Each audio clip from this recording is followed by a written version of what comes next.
It's being proposed that the best place to dispose the tons of toxic material that'll be removed in Butte Superfund cleanup should be the most toxic place in Butte, the Berkeley Pit. We've got to take this waste somewhere, and so we want to put it in the most appropriate site for the community that's most protective of the health of our citizens and the environment. Atlantic Richfield BP recently released an analysis that determined the pit is the preferred site for the repository for most of the toxic material that'll be removed in the cleanup area running through the center of Butte. Because not all the material can go in the pit, other repository sites will have to be determined somewhere in Butte. The cleanup of the corridor is right in the middle of town.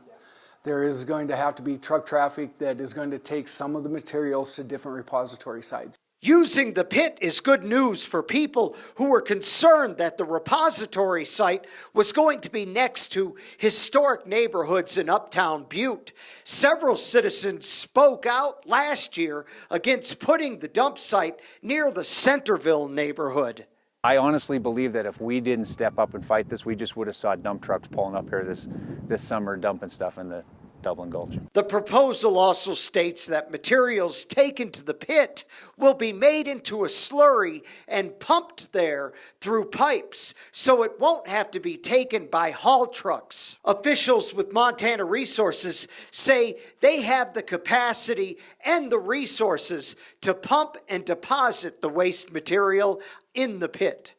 I feel very good about the direction we're going, and so we feel optimistic about the path forward. More public meetings on this matter will be announced later. The EPA will ultimately decide on the repository sites. In Butte, John Amy, MTN News.